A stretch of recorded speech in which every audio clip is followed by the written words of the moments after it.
નમસ્કાર વિદ્યાર્થી મિત્રો, માય સેલ્ફ દીપક ગોંડલિયા. આજે વિદ્યાર્થી મિત્રો જે ટોપિક અધૂરા છે ચેપ્ટરની અંદર, થિયરીની અંદર જે બી ટોપિક અધૂરા છે, આપણે બધા જ ટોપિક આજે કમ્પ્લીટ કરીશું. તો ફ્રેન્ડ્સ, જે ટોપિક છે આજનો, એ ટોપિકની વાત કરીએ તો એ છે દ્રવ્યમાન. આજનો જે ટોપિક છે એ છે દ્રવ્યમાન. તો દ્રવ્યમાન એટલે શું? તો સિમ્પલ આપણે કહી શકીએ કે પદાર્થની અંદર દ્રવ્યના જથ્થાને, તો કહી શકાય પદાર્થમાં રહેલા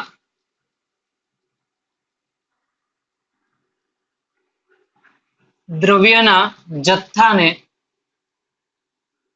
દ્રવ્યમાન કહે છે. હવે પદાર્થમાં દ્રવ્યનો જથ્થો એટલે શું? પદાર્થની અંદર દ્રવ્યનો જથ્થો એટલે શું? તો બેઝિકલી હું તમને અહીંયા સમજાવું. માની લો કે આ કોઈ એક સોલિડ છે, મતલબ ઘન પદાર્થ છે. તો ઘન પદાર્થ ખાલી એમને એમ તો બન્યો જ નહીં હોય. એની અંદર અસંખ્ય એવા શું હશે? પરમાણુ અને અણુઓ હશે. અસંખ્ય પરમાણુ અને અણુઓ એકબીજા સાથે જોડાઈને જે સમગ્ર રચના કરે છે, આખી સમગ્ર રચના કરે છે. તો આવી જે રચના થકી અંદર જે પણ દ્રવ્ય ભરેલું છે, એ દ્રવ્યનો જથ્થો, એ જ આપણે શું કહી શકીએ છીએ? દળ. તો વિદ્યાર્થી મિત્રો સિમ્પલ યાદ રાખજો કે પદાર્થમાં રહેલો જે દ્રવ્યનો જથ્થો છે, અંદર જેટલા પણ અણુઓ અને પરમાણુ ગીચોગીચ ભરેલા હોય, એ જથ્થો જે છે, જથ્થાને શું કહેવામાં આવે છે? દળ. હવે હું એક્ઝામ્પલ તમને આપું. માની લો કે તમે કેમિસ્ટ્રી ભણી ગયા હશો. કેમિસ્ટ્રીમાં તમે એવું કીધું છે કે ધારો કે અહીંયા 1 મોલ જેટલા અણુ છે. તો 1 મોલ અણુ એટલે કે એમાં 6.022 ગુણ્યા 1023 પરમાણુ હશે ને હશે. આ ફિક્સ જ છે. 1 મોલની અંદર અણુ હોય તો એ અણુની અંદર આટલી જે જથ્થાના અણુઓ સિમ્પલ ફિક્સ જ છે. તો આ દ્રવ્ય આટલું ફિક્સ જ હોય, જે ક્યારે બદલાતું નથી. એટલે દરેક જગ્યાએ કેવું રહે છે? અચળ રહે. દ્રવ્યમાન જે છે એ ક્યારેય પણ બદલાતું નથી. તો પદાર્થમાં રહેલા દ્રવ્યના જથ્થાને શું કહેવામાં આવે છે? દળ તરીકે ઓળખવામાં આવે. અને જે પદાર્થનો મૂળભૂત એટલે કે આંતરિક ગુણધર્મ છે,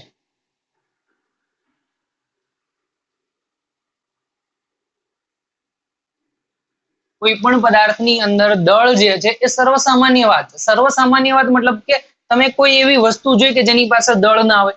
જેમ કે હું વાત કરું ઇલેક્ટ્રોન. સૌથી નાનામાં નાનો કણ છે ઇલેક્ટ્રોન, જેનું દળ છે, ઇલેક્ટ્રોન જે છે એનું દળ છે 9.1 ગુણ્યા 10 - 31 એટલે એપ્રોક્સિમેટલી 10 - 30 કહેવાય. કેટલી કહેવાય? 10 - 30. તો સર્વસામાન્ય કણને પણ, સર્વસામાન્ય એટલે કે નાનામાં નાનો કણ છે, એને પણ કંઈક દળ હોય છે, અને દળ આપેલું છે 10 - 30.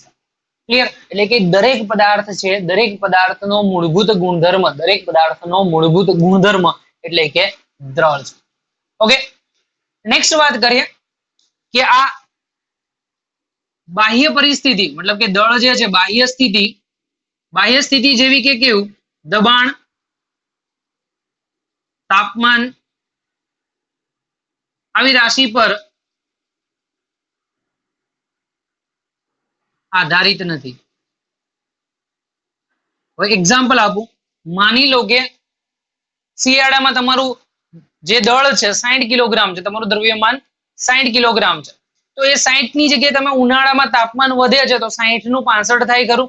ના થાય. પણ ધારો કે તમે ખાવાનું ચાલુ કરો છો, વધારે પડતું ખાઓ છો, ઇન્ટેક વધ્યું છે, તો થઈ શકે. પણ તાપમાન વધવાથી કે દબાણ વધવાથી દળમાં કોઈ જ ફરક પડતો નથી. વીજળીના ચમકારાથી દળ ક્યારેય પણ બદલાતું નથી. એટલે કહેવાય કે બાહ્ય સ્થિતિ જેવી કે દબાણ અને તાપમાન આવી રાશિ પર ક્યારે અસર કરી શકતા નથી. અને નેક્સ્ટ કીધું છે દ્રવ્યમાનનો એસઆઈ એકમ કિલોગ્રામ છે. દ્રવ્યમાનનો એસઆઈ એકમ કિલોગ્રામ છે. મતલબ કે દ્રવ્યમાન તમે જે માપો છો એ હંમેશા શેમાં મપાય છે? કિલોગ્રામની અંદર. અને બીજું એવું કીધું છે કે દ્રવ્યમાન જે છે, દ્રવ્યમાન છે એ કઈ રીતે? તો આંતરરાષ્ટ્રીય તોલમાપ સંસ્થા, આંતરરાષ્ટ્રીય તોલમાપ સંસ્થા, જેને કહેવામાં આવે છે BIPL, આંતરરાષ્ટ્રીય તોલમાપ સંસ્થાનું જે નામ છે BIPM, બરોબર. જેના માટે ઇંગ્લિશ, આ એનું ફ્રેન્ચ નામ છે, તમે સર્ચ કરશો ગૂગલ ની અંદર એટલે મળી જશે. જેને કહેવાય international bureau of weight and measurement. International bureau of weight and measurement. એમણે શું કર્યું? તો આંતરરાષ્ટ્રીય તોલમાપ સંસ્થા દ્વારા દરેક દેશની પ્રયોગશાળામાં દ્રવ્યમાનની પ્રતિકૃતિ આપેલ છે. એટલે કે કોઈ પણ કન્ટ્રી હોય, જેમ કે ઇન્ડિયા છે, પાકિસ્તાન છે, શ્રીલંકા છે, ઇંગ્લેન્ડ છે, મતલબ કોઈ બી કન્ટ્રી લો, દરેક કન્ટ્રીની અંદર કઈ સંસ્થા, તો બીઆઈપીએમ સંસ્થા, એને શું કર્યું, બીઆઈપીએમ જે છે ને કે આંતરરાષ્ટ્રીય તોલમાપ સંસ્થા, એને એક દળની પ્રતિકૃતિ આપેલી છે અને એ પ્રતિકૃતિ તમને ત્યાં જોવા મળે છે. તો ઇન્ડિયામાં ક્યાં છે, તો કહેવાય કે ભારતમાં દિલ્હી ખાતે એનપીએલ પ્રયોગશાળામાં દળની પ્રતિકૃતિ છે, દળની પ્રતિકૃતિ છે. તો તમે કહેશો કે એનપીએલ એટલે કે નેશનલ ફિઝિક્સ લેબોરેટરી, આપણે જે ઇન્ડિયાનું દિલ્હી ખાતે આવેલું એનપીએલ છે, નેશનલ ફિઝિક્સ લેબોરેટરી, એની અંદર દળની પ્રતિકૃતિ રાખવામાં આવેલી. ક્લિયર? તો દળનો બેઝિક કોન્સેપ્ટ તમને કહી દઉં કે પદાર્થમાં રહેલા દ્રવ્યનો જે જથ્થો છે એ જથ્થાને કહેવામાં આવે છે દ્રવ્યમાન. પદાર્થની અંદર દ્રવ્યનો જથ્થો એને દ્રવ્યમાન કહે છે.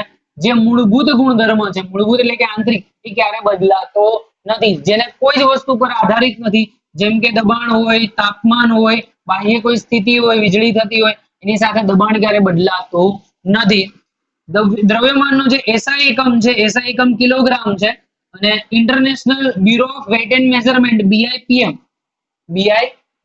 આનું આખું ફ્રેન્ચ નામ છે, ગૂગલ કરશો એટલે મળી જશે. આનું પ્રોનાઉન્સિએટ મને નથી ફાવતું એટલે મેં નથી લખ્યું, પણ તમે સર્ચ કરજો. તો એના દ્વારા દરેક દેશની પ્રયોગશાળા છે એમાં દળની પ્રતિકૃતિ મૂકેલી છે. આપણા ઇન્ડિયામાં ક્યાં આવેલી છે, તો દિલ્હી ખાતે એનપીએલ માં, ભારતમાં દિલ્હી ખાતે એનપીએલ ની અંદર તમને અહીંયા પ્રતિકૃતિ આપેલી. ઓકે ફ્રેન્ડ્સ, તો આ દળનો બેઝિક કોન્સેપ્ટ દ્રવ્યમાન એટલે શું અને દ્રવ્યમાન વિશે ટૂંક નોંધ લખો, તો આપણે જણાવ્યું એ પ્રમાણે તમે લખી શકો.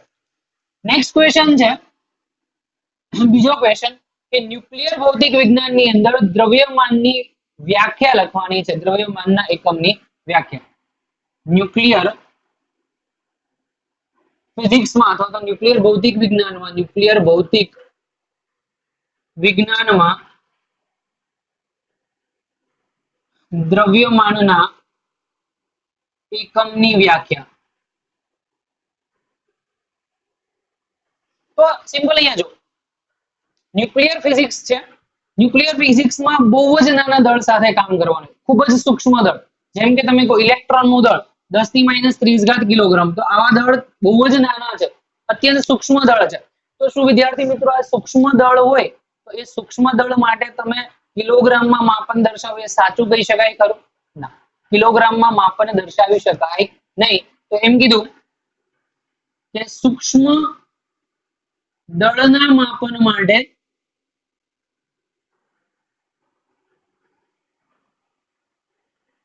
લેવામાં આવેલ એકમ પદ્ધતિને યુનિફાઈડ એટોમિક માસ યુનિટ કહે છે. બરાબર, મતલબ કે બહુ જ નાનું દળ છે, એના માપન માટે જે પણ એકમ પદ્ધતિ છે એ એકમ પદ્ધતિને આપણે શું કહીશું? યુનિફાઈડ એટોમિક માસ યુનિટ, 1U વડે ઓળખવામાં આવે છે. યુનિફાઈડ એટોમિક માસ યુનિટ, યુનિફાઈડ એટોમિક માસ યુનિટ, જેને 1U વડે દર્શાવવામાં આવે છે. હવે તમે એમ કહેશો કે આ સર 1U તો કઈ રીતે લખી શકાય? તો વિદ્યાર્થી મિત્રો સિમ્પલ 1U એટલે એમ કહી શકાય 1U બરાબર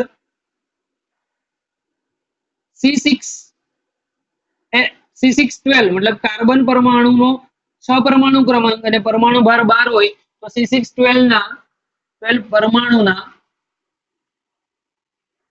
દળના 12મા ભાગને 1U કહે છે. જે કાર્બન પરમાણુ છે, કાર્બનના સમસ્થાનિક છે, એ કાર્બનના સમસ્થાનિકની અંદર કાર્બન પરમાણુનો જે 12મો ભાગ થાય, એટલે કે માની લો કે કાર્બન પરમાણુનું દળ તમે લખો 12 ગણું થાય, તો એનો જે 12મો ભાગ છે એને 1U કહેવાય. અને 1U ની કિંમત યાદ રાખજો અહીંયા કેટલી મળે, તો 1u બરાબર 1.66 ગુણ્યા 10⁻27 ઘાત કિલોગ્રામ. વિદ્યાર્થી મિત્રો યાદ રાખજો કે કાર્બન પરમાણુ આપણે લઈએ એ કાર્બન પરમાણુ કેવો હોવો જોઈએ? સ્થિર, મતલબ કોઈની સાથે રેડિયોએક્ટિવ પ્રક્રિયા કરતો હોવો જોઈએ નહીં. તો સ્થિર કાર્બન પરમાણુના 12મા ભાગને શું કહેવામાં આવે છે? 1u. 1u એટલે કે એક એટોમિક માસ યુનિટ અથવા તો એક યુનિફાઈડ એટોમિક માસ યુનિટ, જેનું મૂલ્ય કેટલું આવે છે? તો 1.66 ગુણ્યા 10⁻27 ઘાત. Clear friends? તો દ્રવ્યમાનની વાત કરીએ છીએ તો દ્રવ્યમાનની અંદર એકમ કિલોગ્રામમાં હોય, પણ જ્યારે ન્યુક્લિયર ફિઝિક્સની વાત કરીએ કે ન્યુક્લિયર ભૌતિક વિજ્ઞાન કે જેમાં ખૂબ જ સૂક્ષ્મ દળની ચર્ચા કરવાની હોય તો એમાં કિલોગ્રામ શક્ય નથી. તો એનો જે એકમ છે ને યુ વડે દર્શાવવામાં આવે, યુનિફાઈડ એટોમિક માસ યુનિટ. યુનિફાઈડ એટોમિક માસ યુનિટ જેની કિંમત છે 1.66 ગુણ્યા 10⁻27. Clear friends? તો આજે આટલું તમે ફટાફટ રિવાઇઝ કરી નાખો. એના પછીનો જે ટોપિક છે એમાં જઈએ. એના પછીના ટોપિકમાં સિમ્પલ હું તમને ડાયરેક્ટ જ સમજાવી દઉં. હું બોર્ડ ઉપર લખતો નથી કારણ કે એ તમારે જરૂર પણ નથી. એમાં નેક્સ્ટમાં એવું કહે છે, ધારો કે દ્રવ્યમાનનું માપન તમે કરો છો. તો દ્રવ્યમાનનું માપન કઈ રીતે થાય? તો સિમ્પલ, તમે જે નરી આંખે જોઈ શકો છો, જેમ કે આ પેન છે, એ માપન શેનાથી થાય? તો સામાન્ય તુલા વડે. પેન જે છે એનું માપન તમે શેનાથી કરશો? સામાન્ય તુલા વડે. પણ ધારો કે તમારે કોઈ પણ ગ્રહનું માપન કરવાનું, જેમ કે સૂર્યના દળનું માપન કરવાનું છે, તો કઈ રીતે થાય? તો એના માટે કીધું કે ન્યૂટનના જે નિયમ છે, ન્યૂટનનો બળનો નિયમ, એના વડે. કઈ વાંધો નહીં, હું તમને બોર્ડ ઉપર લખી જ દઉં એટલે તમને એક્ઝેક્ટ આઈડિયા આવે.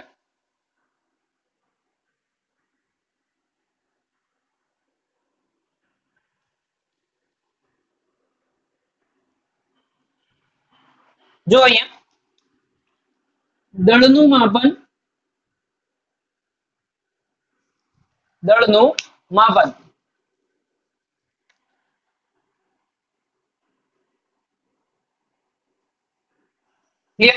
તો ફર્સ્ટ એમ લખે કે સામાન્ય પદાર્થના દળનું માપન. સામાન્ય પદાર્થના દળનું માપન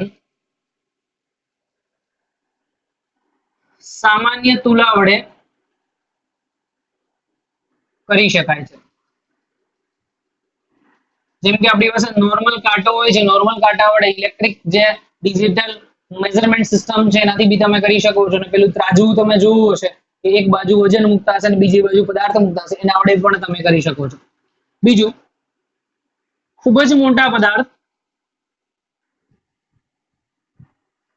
ગ્રહો અથવા તારાઓના દળનું માપન ન્યૂટનના ગુરુત્વાકર્ષણના સિદ્ધાંત વડે કરી શકાય છે. એટલે કે ન્યૂટનનો ગુરુત્વાકર્ષણનો સિદ્ધાંત શું? તમે 9મા ધોરણમાં ભણી ગયા કે જે પણ બળ લાગે છે એ એમના દળના ગુણાકારના સમપ્રમાણમાં અને તેમની વચ્ચેના વર્ગના વ્યાસ પ્રમાણમાં. 9મા ધોરણમાં તમારે આવી ગયું કે જે પણ બળ લાગે એ જે બંને પદાર્થનું દળ છે m1 અને m2 એમના ગુણાકારના સમપ્રમાણમાં અને એમની વચ્ચેનું જે અંતર છે એ અંતરના વર્ગના વ્યસ્ત પ્રમાણમાં. તો F is equal to G m1 m2, એમાંથી m1 ના સૂત્રનો કરતા કરો, m2 ના સૂત્રનો કરતા કરો અને તમારે જે કિંમત જોઈતી છે મળી જાય. તો ખૂબ જ મોટા પદાર્થ માટે હોય, ગ્રહો અથવા તો તારાઓ, તો દળનું માપન કોના વડે થાય? તો ગુરુત્વાકર્ષણના સિદ્ધાંત વડે. એના માટે કયું સૂત્ર વાપરવાનું? તો F is equal to G m1 m2 divided by r. ચલો, નોર્મલ સાઈઝ, બહુ જ મોટી સાઈઝ તો હવે કયું બાકી રહ્યું? અત્યંત સૂક્ષ્મ કણ બાકી રહ્યા, બહુ જ નાના કણ. અહીંયા લખીએ ખૂબ જ નાના પદાર્થ માટે, નાના પદાર્થ કોના જેવા? જેવા કે અણુ અને પરમાણુ માટે દળનું માપન માસ સ્પેક્ટ્રોગ્રાફ નામના સાધન વડે. યાદ રાખજો કે ખૂબ જ નાનો પદાર્થ છે, બહુ જ નાનો. તો એના માટે દળનું માપન કરવા માટે કયો પદાર્થ? તો માસ સ્પેક્ટ્રોગ્રાફ નામના સાધન વડે કરવામાં આવે છે. વિદ્યાર્થી મિત્રો, 3 પ્રકાર જોઈ લીધું. સામાન્ય તુલા, ન્યૂટનની ગતિનો, ગુરુત્વાકર્ષણનો નિયમ વાપરવાનો છે, અને અત્યંત સૂક્ષ્મ પદાર્થ જેમાં માસ સ્પેક્ટ્રોગ્રાફ નામનું સાધન છે. આના પછીનો એક ક્વેશ્ચન જોઈ લઈએ. દળનો વિસ્તાર કેટલો છે? તો દળનો વિસ્તાર લખીએ 10⁻³ ઇલેક્ટ્રોન માટે. સૌથી નાનામાં નાનું ઓછામાં ઓછું દળ ઇલેક્ટ્રોનનું કેટલું છે? 10⁻³ કિલોગ્રામ. અને સૌથી મોટામાં મોટું દળ 10⁵ કિલોગ્રામ. સૌથી મોટામાં મોટું દળ 10⁵ એ કોના માટે? તો અવલોકિત વિશ્વ માટે. ક્લિયર? તો વિદ્યાર્થી મિત્રો, સિમ્પલ અહીંયા યાદ રાખજો કે સૂક્ષ્મ દળની આપણે વાત કરીએ છીએ, બહુ જ નાનું દળ, તો એ રેન્જ તમારી ચાલુ થાય છે 10⁻³ થી ઇલેક્ટ્રોનના દળથી. અને સૌથી મોટામાં મોટું એટલે કે જ્યાં સુધી આપણે વિશ્વની કલ્પના કરી શકીએ, કેટલું બ્રહ્માંડ છે એની કલ્પના કરી શકીએ, તો એ કલ્પના માટે તમે દર્શાવી શકો છો 10⁵. કેટલી આવશે? 10⁵, જે કહેવાય અવલોકિત વિશ્વનું પરિમાણ. તો યાદ રાખજો, નાનામાં નાની રેન્જ, મોટા મોટી રેન્જ, આટલી થઈ. દળનો ટોપિક ક્લિયર. આઈ હોપ તમને બધાને ખબર પડી ગઈ હશે. સપોઝ નથી સમજાયું તો તમે મને કમેન્ટ પણ કરી શકો છો, અને વોટ્સએપ ની અંદર પણ તમે મને મેસેજ કરી શકો છો. તો ફ્રેન્ડ્સ, દળનો ટોપિક ફટાફટ રિવાઇઝ કરી લો જ્યાં સુધીમાં આપણે સમયનું ચાલુ કરીએ કે સમયનું માપન કઈ રીતે થાય. તો એ માટે તમારે દળના ટોપિકનું ક્વિક રિવિઝન કરવાનું છે. ચલો ફટાફટ ક્વિક રિવિઝન કરી નાખો. વિડીયોને પોઝ કરી દો, ત્યાં સુધીમાં હું બોર્ડ રબ કરી દઉં.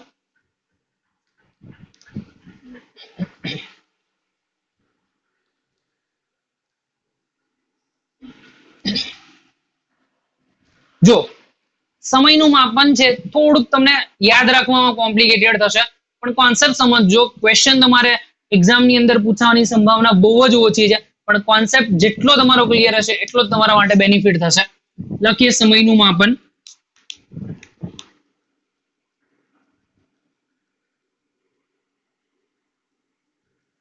ચલો, સમયનું માપન તો તમને સિમ્પલ ખબર છે. પ્રાચીન કાળની વાત કરો. પ્રાચીન કાળ એટલે કે બહુ જ જમાના પહેલાની વાત છે. તો પ્રાચીન કાળની અંદર સમયનું માપન પડછાયાના આધારિત થતું હતું. સમયનું માપન પડછાયાના આધારે. માની લો કે તમને ખબર છે કે સવારમાં સૂર્યોદય થાય ત્યારે પડછાયાની લંબાઈ ઘણી જ મોટી હશે. જેમ જેમ જેમ જેમ જેમ જેમ બપોરનો ટાઈમ થતો જશે એટલે પડછાયો નાનો થતો જશે, અને એક્ઝેક્ટ સેન્ટરમાં સૂર્ય હોય, વચ્ચે ઉપર હોય, ત્યારે પડછાયો એકદમ મિનિમમ હશે. પાછો સૂર્યાસ્તનો સમય થશે એટલે પડછાયો જે છે એ ફરીથી પાછો મોટો થશે. તો અહીંયા એવું કહી શકાય કે પ્રાચીન સમયની અંદર પડછાયાના આધારે પ્રાચીન કાળમાં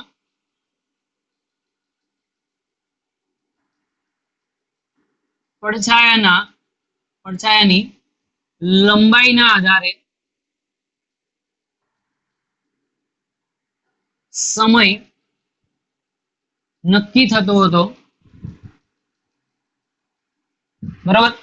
જૂના જમાનાની જે વાત છે એમાં સમય જે છે એ પડછાયાની લંબાઈ કેટલી વધે કેટલી ઘટે એના આધારે. તમે એવું કહો કે સાહેબ આમાં ખબર કેમ પડે? તો વિદ્યાર્થી મિત્રો, સપોઝ તમે ક્યારેક પિકનિક નો ઓર્ગેનાઇઝ કરો છો, અથવા તો તમે ગ્રુપમાં ઘરેથી એવું વિચારો કે ફરવા જવું છે, તો જયપુરની અંદર જંતર મંતર કરીને પ્રયોગશાળા છે. યાદ રાખજો, એડ્રેસ તમારે નોટ કરવું તો કરો. જયપુરની અંદર જંતર મંતર પ્રયોગશાળાની અંદર પડછાયા વડે કઈ રીતે માપન થાય હું તમને એક નોટ કરી દઉં. જયપુરમાં જંતર મંતર પ્રયોગશાળામાં પડછાયા વડે સમયનું માપન કરી શકાય તેવી ગોઠવણી છે. બરોબર? તો આ તમારે સપોઝ ક્યારેક ફરવા ગયા હોય ને જયપુર સાઈડ ગયા હોય તો ટાઈમ કાઢજો, જંતર મંતરમાં જજો, અને એમાં જોજો કે કઈ રીતે પડછાયાનું માપન થઈ શકે ને કઈ રીતે એના વડે સમય કેટલો છે એ દર્શાવી શકાય છે. ક્લિયર? ચલો, એના પછીની વાત છે કે અત્યારના ટાઈમમાં જેમ જેમ પડછાયાનો સમય ગયો પછી તમે જોયું છે કે પેલી લોલક વાળી ઘડિયાળ આવતી હતી, પેન્ડુલમ આ રીતે આમાં ફરતી હતી. તો એમ કીધું કે ત્યારબાદ લોલક ઘડિયાળ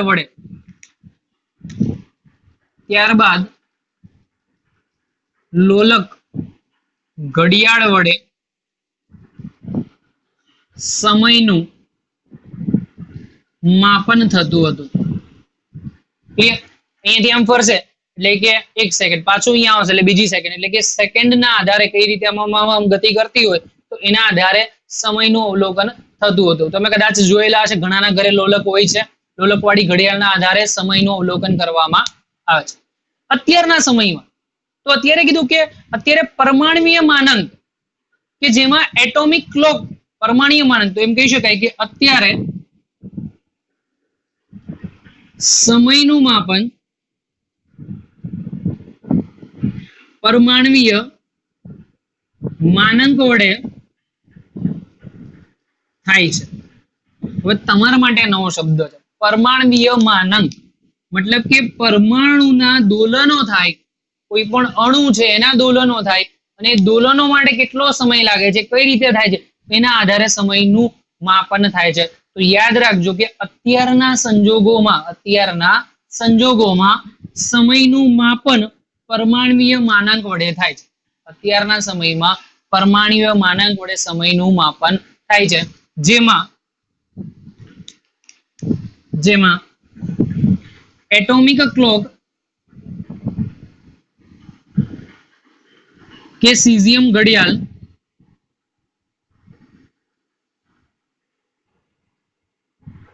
નો ઉપયોગ કરવામાં આવે છે. હવે પરમાણ્વીય માનાંકની અંદર બે પ્રકારની ઘડિયાળ છે. બે પ્રકારની ઘડિયાળમાં કાં તો તમે એટોમિક ક્લોક વડે પણ દર્શાવી શકો છો, અથવા તો એમાં બીજી ઘડિયાળ છે સીઝિયમ ક્લોક, સીઝિયમ ઘડિયાળનો પણ ઉપયોગ કરી શકાય. ક્લિયર? તો વિદ્યાર્થી મિત્રો, સિમ્પલ હું તમને કહું કે લેટેસ્ટ ટાઈમ છે, ટ્રેન્ડિંગ નો ટાઈમ, એમાં જે પણ તમે સમય છે, હવે તમે એમ જોશો કે તમારા મોબાઈલમાં તમે ઓનલાઈન ટાઈમ સેટ કરેલો હશે, બરાબર, કે જેમાં ઓટોમેટિક ટાઈમ અપડેટ થતું હશે. પછી બીજાનો મોબાઈલ હોય એમાં બી ઓટોમેટિક, ત્રીજાનો મોબાઈલ, તો બધામાં સમય એક સરખો જ દર્શાવે. મોબાઈલની અંદર જ્યારે તમે ઓટોમેટિક ટાઈમ રાખતા હશો તો બધામાં સમય એક સરખો જ આવે છે, અને ક્યાંય પણ તમે જાઓ, ઇન્ડિયાના કોઈ પણ ખૂણામાં જાઓ, એ જ સમય હશે, બદલાતો નથી. કેમ? કારણ કે એ સમય એટોમિક ક્લોકના આધારે થાય છે. તમે કીધું સાહેબ એટોમિક ક્લોક કાર્ય કઈ રીતે કરે છે, એની આપણે ચર્ચા કરીએ. તો અહીંયા તમને એવું કીધું છે એટોમિક ક્લોકની અંદર કે સીઝિયમ ઘડિયાળની અંદર સમય પરમાણુના આવર્ત દોલનોના આધારે, અહીંયા લખીએ સીઝિયમ ઘડિયાળમાં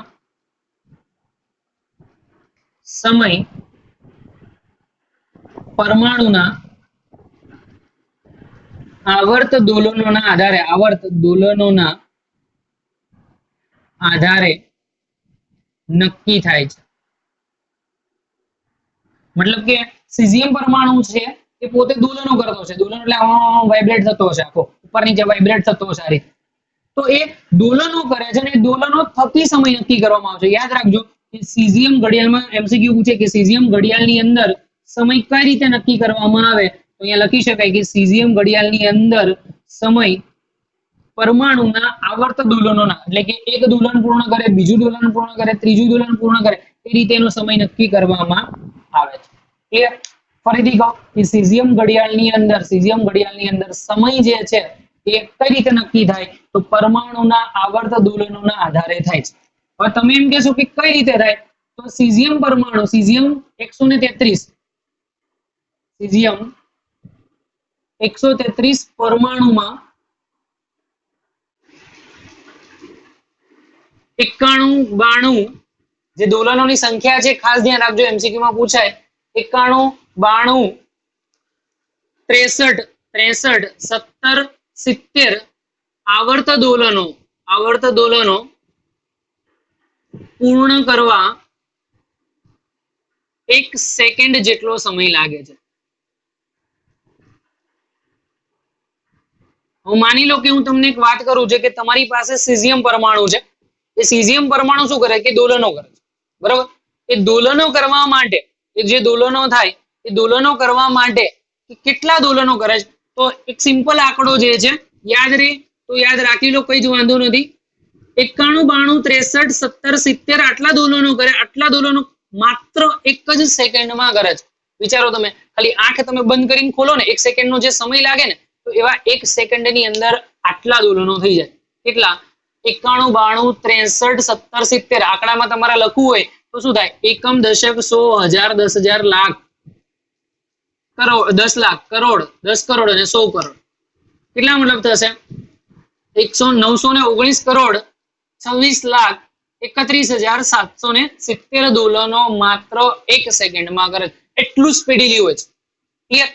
તો આટલું સ્પીડીલી હોવાના કારણે બહુ જ ફાસ્ટ છે, તો એમ કહી શકાય કે જેમાં સમયની ચોકસાઈ ઘણી જ વધારે છે. કારણ કે 1 સેકન્ડમાં આટલા બધા દોલનો થાય. માની લો કે 10 દોલનો ચૂકી જાય, 10 દોલનો ઓછા કરે, તો સેકન્ડની અંદર જે માપમાં ત્રુટી આવશે એ ત્રુટી લગભગ નહીવત હોય છે.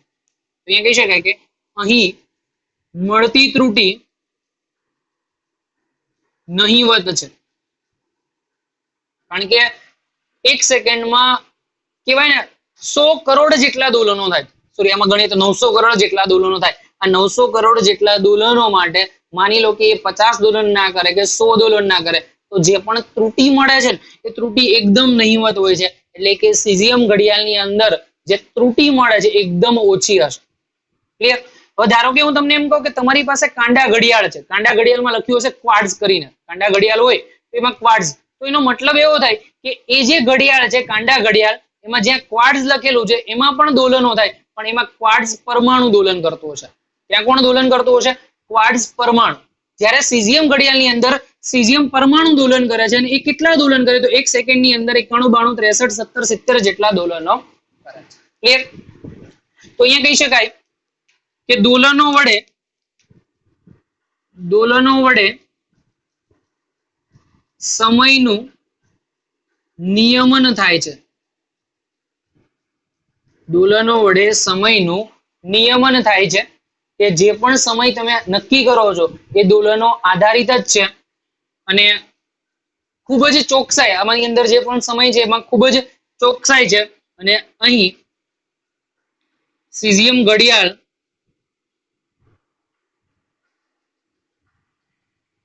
પોર્ટેબલ માનક તરીકે ઉપયોગમાં લઈ શકાય છે. પોર્ટેબલ માનક તરીકેનો મતલબ શું? કે માની લો કે તમારે એક જગ્યાએથી બીજી જગ્યાએ શિફ્ટ કરવું છે. ધારો કે હું તમને એમ કહું કે સીઝિયમ ઘડિયાળ છે મારે ઇન્ડિયાથી લઈને ઓસ્ટ્રેલિયા લઈ જવી, તો પણ શક્ય છે. બરોબર? એવું નથી કે તમારે ઇન્ડિયામાં સીઝિયમ ઘડિયાળ છે તો ઇન્ડિયામાં જ રહી શકે. તો સીઝિયમ ઘડિયાળ એક પોર્ટેબલ માનક છે, એની એક જગ્યાએથી બીજી જગ્યાએ મુસાફરી એકદમ સરળ રીતે થઈ શકે છે. ક્લિયર? આપણી દિલ્હી ખાતે ભારતમાં દિલ્હી ખાતે NPL માં નેશનલ ફિઝિક્સ લેબોરેટરીમાં સીઝિયમ ઘડિયાળ, 4 સીઝિયમ ઘડિયાળ ઇન્ડિયન સ્ટાન્ડર્ડ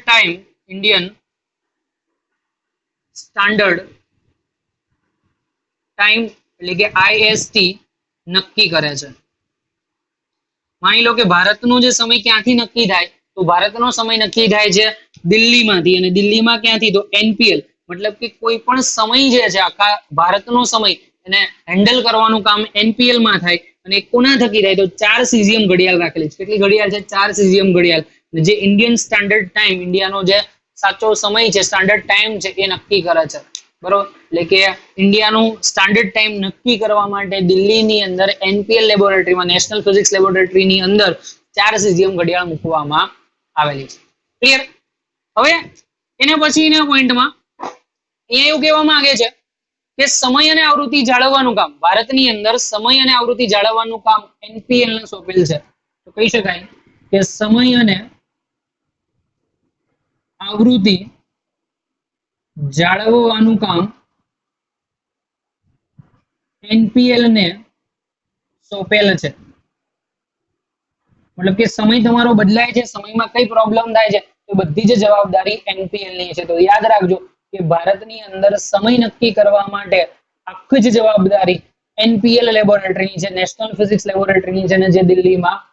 ઇન શોર્ટ હું તમને કહું ને કે લગભગ ઇન્ડિયાની અંદર ફિઝિક્સ રિલેટેડ બધું જ કામ NPL જ કરે છે, બરાબર. અને એ NPL દિલ્હીમાં છે. તો સપોઝ તમે સારા એવા સાયન્ટિસ્ટ બનો છો તો તમને NPL માં જવાનો બી ચાન્સ ઘણો છે, બરાબર. કે ઇન્ડિયાના ફિઝિક્સ ની અંદર શું ચાલે છે, ઇન્ડિયાના ફિઝિક્સમાં કઈ નવી વસ્તુ છે, બધી જ જાણકારી NPL થકી તમને મળી શકે છે. અહીં સીઝિયમ ઘડિયાળમાં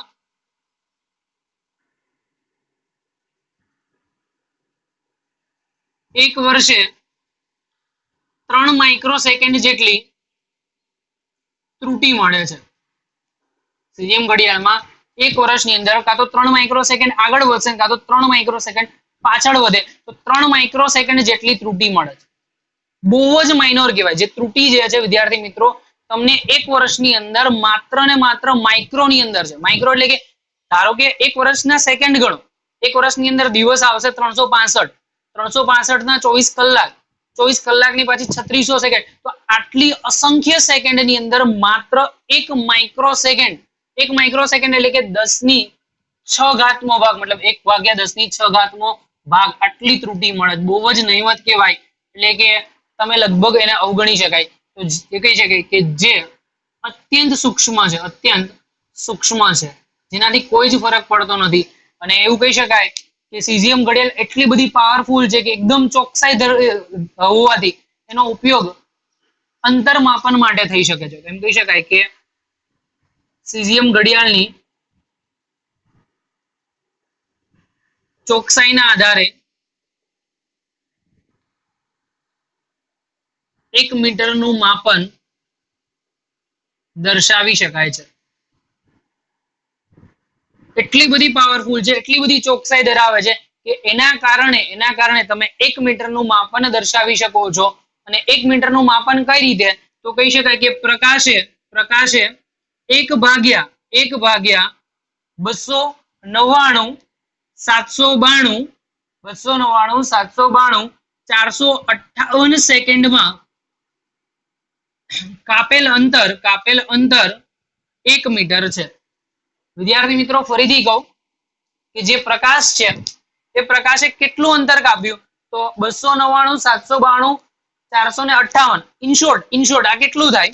તો અહીંયા લખી શકાય 1/3 × 10⁸. જો આને રાઉન્ડ ઓફ કરો તો કેટલા પોઈન્ટ કપાશે? 1 2 3 4 5 6 7 8 8 પોઈન્ટ, એટલે કે 2.99 × 10⁸. રાઉન્ડ ઓફ કરો એટલે 3 થાય. જો તમને આ આંકડો યાદ ના રહે ને તો નીચેનો આંકડો લખી નાખો. તો અહીંયા એવું કહી શકાય કે પ્રકાશે 1/3 × 10⁸ સેકન્ડમાં કાપેલું અંતર 1 મીટર જેટલું હોય છે. ક્લિયર? તો ખૂબ જ મેજોરિટીની અંદર એકદમ ચોકસાઈ હોવાથી આપણે સીઝિયમ ઘડિયાળનો ઉપયોગ વડે એના સમયના સૂક્ષ્મ મૂલ્ય વડે અંતર પણ માપી શકીએ છીએ. એ અંતર તમને અહીંયા મળે છે. પછી એમ કીધું કે સમયનો વિસ્તાર જે નાનામાં નાનું કણ છે કે જે શોર્ટ ટાઈમની અંદર ઉત્પન્ન થઈને મરી જાય તો એ જે વિસ્તારની અંદર કહેવાય 10⁻24 સેકન્ડ. ખૂબ જ નાનો સમય તમને કદાચ અહીંયા દેખાતો હશે. ખૂબ જ નાનો સમય જે છે એ 10⁻24 સેકન્ડ. અને અત્યંત મોટો સમય કે મોટામાં મોટું પરિણામ તો એ 10⁻17 સેકન્ડ છે. કેટલું આવશે? 10⁻17 સેકન્ડ. નાનામાં નાનો સમય, સૂક્ષ્મ સમય 10⁻24 અને અનંત સુધીનો જે મોટામાં મોટો સમય 10⁻17 સેકન્ડ જે મોટામાં મોટો સમય છે. દરેકના તમને વિસ્તાર આપી દીધા છે. દરેકના વિસ્તારની લિમિટ તમે શોધી શકો છો. અંતર માટે પણ આપી દીધી, સમય માટે. અંતર માટે કેટલાની હતી? 10⁻15 થી લઈ 10⁻15 થી લઈ અને 10⁻26 સુધી. અવલૌકિક વિશ્વ છે એ 10⁻26 સુધી. અને નાનામાં નાનું કણ છે, અણુ અથવા તો એનો પરમાણુ, એમાં ન્યુક્લિયસનું પરિમાણ 10⁻15 સુધીનું હોય છે. પછી વાત કરીએ દળ. તો દળની અંદર સૌથી નાનામાં નાનું જે માપન છે 10⁻30, મોટામાં મોટું માપન છે 10⁻55. એ જ રીતે સમયમાં સૌથી નાનામાં નાનું માપન કેટલામું છે? 10⁻24 અને મોટામાં મોટું કેટલે છે? 10⁻17. તો વિદ્યાર્થી મિત્રો આજે આપણા ચેપ્ટરની સંપૂર્ણ થિયરી પૂરી કરેલી છે. આખું ચેપ્ટર કમ્પ્લીટ. થિયરી આ તમારે સ્ક્રીનશોટ લેવો હોય તો વ્યવસ્થિત રીતે સ્ક્રીનશોટ તમે લઈ લો. બધી જ વસ્તુ કવર થઈ જાય છે. પરફેક્ટ લખીને તમારે મને વોટ્સએપ કરવાની છે. Wish you all the best. Have a nice day.